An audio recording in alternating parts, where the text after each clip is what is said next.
नमस्कार दोस्तों, मैं अजय सिंह आपका स्वागत करता हूं एसएससी मेकर के इस यूट्यूब चैनल पे। कैसे हैं आप सभी स्टूडेंट? एक बार जल्दी से कमेंट करके बताएं तो वॉइस क्लियर है, आवाज़ स्पष्ट है कि नहीं।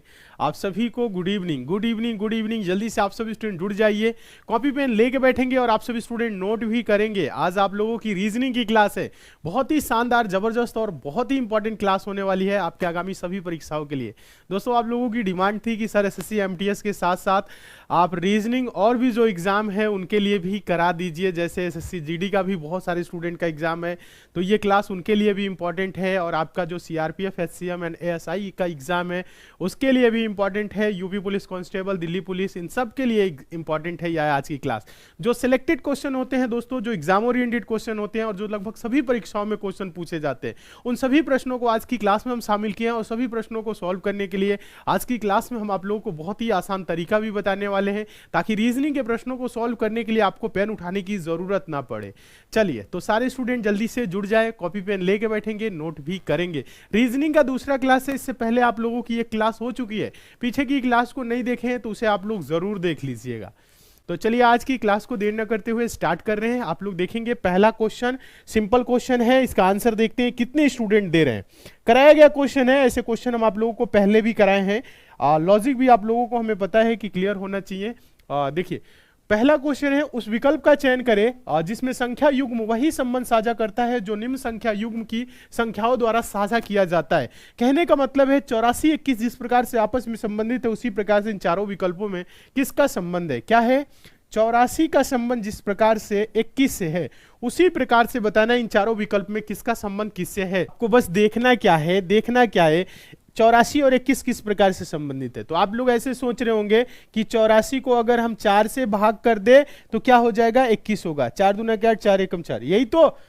ठीक है, चलिए, तो अगर इसमें किसी संख्या को 4 से भाग करेंगे तो 15 होगा। अगर इसको 4 से भाग करेगा तो कटेगा नहीं। 4 से इसको करेंगे नहीं होगा, इसको करेंगे तो 18 चौक 72, समझ रहे हैं? तो ये भी नहीं होगा, 12 है यहाँ पे। तो 4 से भाग करने वाला लॉजिक इसमें नहीं लग रहा है। ठीक है, 4 से भाग करने वाला लॉजिक इसमें नहीं लग रहा है।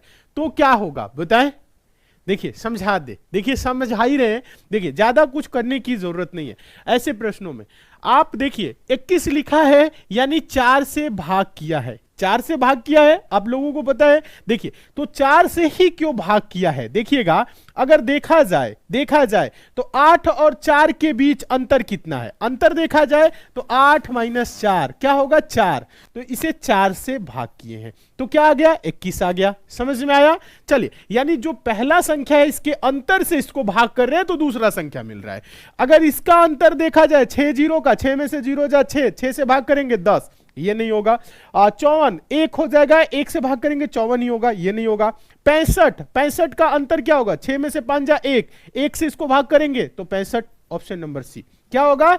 65। आंसर क्या होगा? 65:65। क्यों? क्योंकि देखिए इनके बीच का अंतर यानी 6 माइनस 5, 6 माइनस 5 1, इसलिए 1 से भाग करेंगे तो 65 ही होगा। आंसर होगा ऑप्शन नंबर सी, 65:65। रीजनिंग है, मैथ नहीं है, रीजनिंग है। आपको लॉजिक क्लियर करना है, दिमाग लगाना है। क्वेश्चन है, यदि किसी कूट भाषा में सोल्ड SOLD को HLOW लिखा जाता है, उसी कूट भाषा में रोम ROME को कैसे लिखा जाएगा? नहीं समझ रहे? समझिए, SOLD लिखा क्या है? इसको लिखा है HLOW।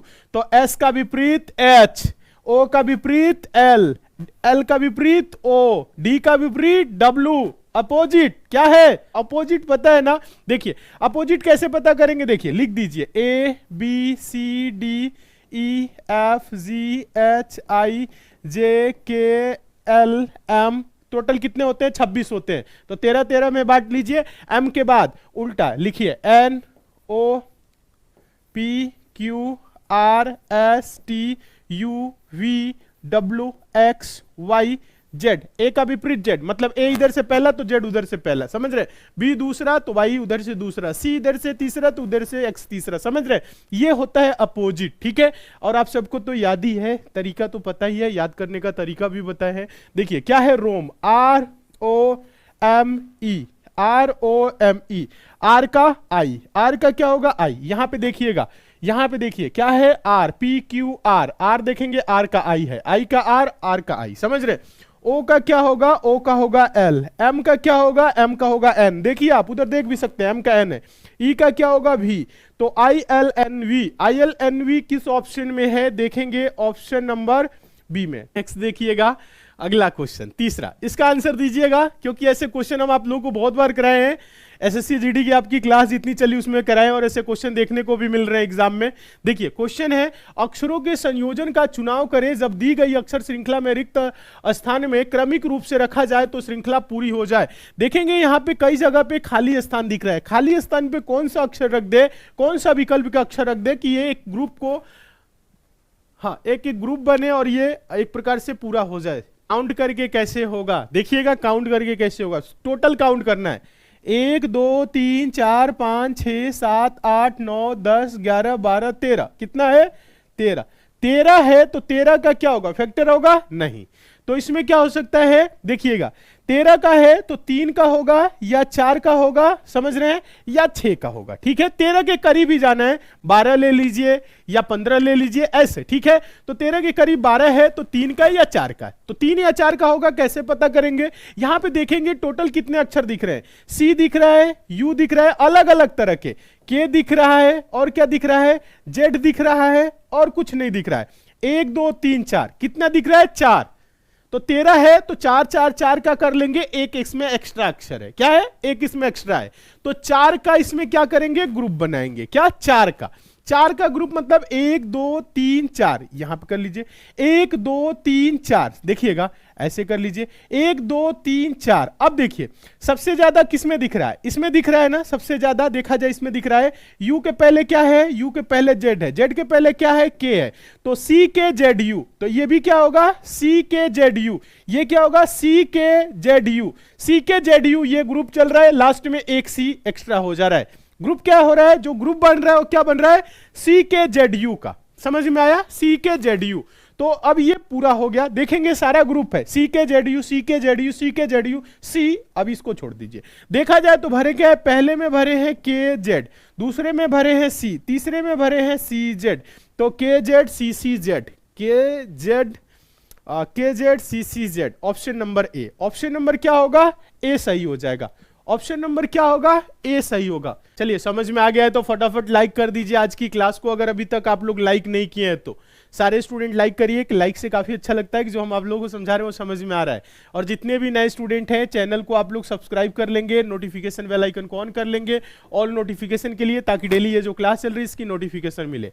चलिए नेक्स्ट क्वेश्चन देखेंगे, अगला क्वेश्चन मिसिंग नंबर का क्वेश्चन है, और ये जो क्वेश्चन है ये क्वेश्चन हम आपको बता दें मोस्ट इंपॉर्टेंट क्वेश्चन है, इसका आंसर आप सभी स्टूडेंट देंगे। क्वेश्चन है, दिए गए पैटर्न का ध्यानपूर्वक अध्ययन करें और उस संख्या का चयन करें जो उसमें प्रश्नवाचक चिन्ह को प्रतिस्थापित कर सके। दोस्तों यहां पे आप देख रहे हैं संख्याएं दी गई है 9 7 79 7 8 71 6 9 और क्वेश्चन मार्क। क्वेश्चन मार्क पे क्या आएगा आप सभी को बताना है, और आप सभी को लॉजिक क्लियर है, तरीका पता है कि मिसिंग नंबर के प्रश्नों को कैसे सॉल्व किया जाता है। तरीका आप लोगों को सबको क्लियर होगा, क्योंकि एक बार नहीं बहुत बार बताए हैं मिसिंग नंबर के प्रश्नों को सॉल्व करने के लिए आसान तरीका। देखिए जिस दिन एसएससी जीडी की एनालिसिस होगी, एनालिसिस कराया जाएगा। अभी एसएससी जीडी की एग्जाम नहीं चल रही है, छुट्टी चल रहा है, तो एसएससी जीडी के लिए परेशान नहीं होना है। एनालिसिस दिन एनालिसिस कराया जाएगा, पहले वाला एनालिसिस चला है उसे देख लीजिए, और आप लोगों के लिए कोर्स भी चला हुआ है, उसका रिवीजन आप लोग करके जाइए एग्जाम देने। जीडी का एग्जाम आप लोगों के लिए आसान है, और ये सब क्लासेस में जो क्वेश्चन करा रहे हैं वो जीडी के लिए भी इंपॉर्टेंट है, तो अच्छे से पढ़िए, चीजों को सीखिए, समझिए। देखिए किया जाता है, कैसे सॉल्व किया जाता है पता होना चाहिए। जब कभी भी मिसिंग नंबर के क्वेश्चन आपके सामने आए तो सबसे पहले आप क्या करेंगे, संख्याओं को देखेंगे। जैसे इसमें 9 है, 7 है, 79 है, 7 8 71 6 9 क्वेश्चन मार्क, तो आप देख रहे हैं बड़ी संख्याएं आपको दिख रही हो, क्या बड़ी संख्याएं। इस लाइन की अगर बात करें तो बड़ी संख्या ये है, इस लाइन की बात करें तो बड़ी संख्या ये है, इस लाइन की बात करें तो यहां पर बड़ी संख्या होगी, क्योंकि 6 9 से सारे ऑप्शन बड़े हैं। ठीक है, ठीक है। अब देखिए तो आपको क्या करना है, आपको यह सोचना है कि 9 7 को हम क्या करें कि 79 हो जाए। ठीक है, 9 7 को 79 करना है। तो आप सोच रहे होंगे 9 7 है तो इसको 7 9 आगे कर दिया, उलट दिया है, लेकिन इसे करेंगे तो 87 होगा। उल्टा नहीं है, कुछ किया है। तो कैसे करेंगे, देखिए अगर जोड़ दे 9 7 16 होगा, 16 के पहाड़ा में नहीं होगा। 9 में से 7 घटाएंगे 2 होगा, 2 से भी कोई नहीं होने वाला है।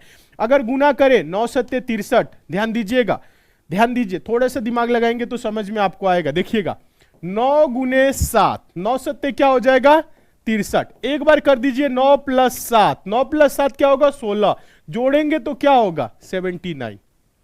कैसे हुआ है, एक बार गुना किए एक बार जोड़ दिए, समझ में आया। 9 सत्ते 63 और 9 7 16 तो 79, ठीक है। इसी प्रकार से इसे देखिएगा, इसी प्रकार से इसे देखेंगे 7 गुने 8, देखिए क्या करेंगे 7 गुने 8, 7 अठे 56 और एक बार 7 प्लस 8, 7 7 क्या होगा 15, तो ये क्या हो जाएगा ध्यान दीजिएगा 71। ध्यान दीजिए 6 5 11 हासिल 1, 5 1 6 1 7, 71 हो गया।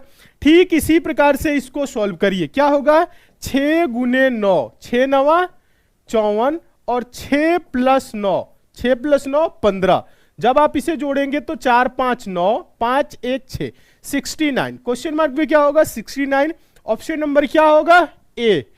चलिए नेक्स्ट क्वेश्चन देखेंगे, क्वेश्चन नंबर 5। 7 व्यक्ति A B C D E F और जी एक गोल मेज के साथ बाहर की ओर मुख करके बैठे हुए हैं। कहां है, बाहर की ओर मुख करके बैठे हैं। सी ए के बाएं से दूसरे स्थान पर बैठा है लेकिन डी के ठीक दाएं बैठा है।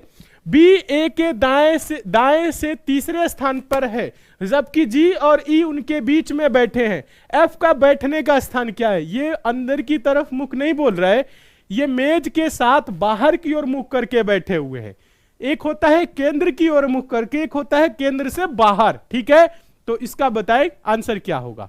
ये क्वेश्चन अलग है थोड़ा सा, देखिए कैसे सॉल्व होगा बता रहे हैं।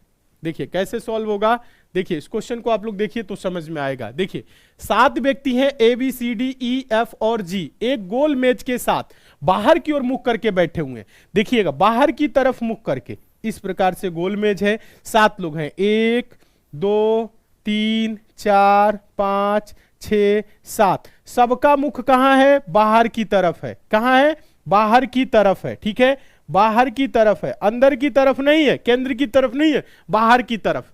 बाहर की तरफ समझ रहे, एक होता है अंदर की तरफ, अंदर की तरफ अगर होता तो इसका बायां ये दाहिना ये, लेकिन बाहर की तरफ है तो ऐसे बैठा, बायां ये दाहिना ये, समझ रहे इस तरह से, ठीक है। ऐसे देखिए बोल रहा है सी ए के बाएं से दूसरे स्थान पर है। सी कहां है, ए के बाएं, ए के बायां क्या होगा, इधर नहीं, बाहर की तरफ मुख है तो इधर होगा, बाएं से पहला दूसरा, कहां है सी यहां पे, ठीक है।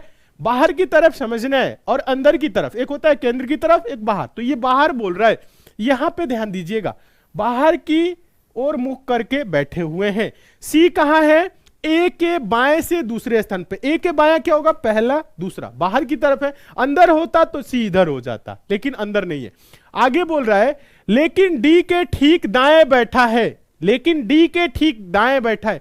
सी ए के बाएं है, सी जो है ए के बाएं से दूसरे स्थान पर है लेकिन डी के ठीक दाएं है। डी के ठीक दाएं है, बाहर की तरफ मुख है तो डी का क्या होगा, दाहिना इधर हो जाएगा। डी को यहां रखेंगे तो डी का बायां हो जाएगा, लेकिन डी के दाहिने है। चलिए बोल रहा है बी ए के दाएं से तीसरे स्थान पर है। बी कहां है, ए के दाएं से तीसरे स्थान पे, ए के दाहिना, दाहिना किधर होगा, बाहर की तरफ मुख है तो उल्टा, पहला दूसरा तीसरा। देखिए कौन बोल रहा है, बी। बी ए के दाएं, बी का है ए के दाएं, पहला दूसरा तीसरा, बी यहां पे हो जाएगा, दाएं से तीसरे स्थान पर है। जबकि जी और ई उनके बीच है। जी और ई क्या है, इनके बीच है। किसके बीच, ए और बी के, जी और ई। हो सकता है जी यहां पे हो, ई यहां पे हो, ये दोनों हो सकता है अपना स्थान बदल ले, ठीक है, ऊपर नीचे इधर उधर दाएं बाएं हो सकते हैं। आगे बोल रहा है एफ का बैठने का स्थान है। एफ तो कहीं नहीं दिख रहा है, एक स्थान खाली है तो एफ हो जाएगा यहां पे, एफ हो जाएगा यहां पे। अब देखना है सी और डी के बीच, एफ क्या सी और डी के नहीं, ए और सी के बीच, ये तो नहीं होगा। ए के दाएं, ए का दाहिना इधर होगा, बायां इधर होगा, तो ए बाएं है, ये भी नहीं। सी के दाएं, सी का देखा जाए बाहर की तरफ मुख है तो सी के दाहिने एफ है, यही तो बोल रहा है, हाँ, तो सी के दाएं। डी के बाएं बोल रहा है तो डी का बायां क्या होगा, ये होगा, बी है नहीं। आंसर क्या होगा, option number C, option number सी।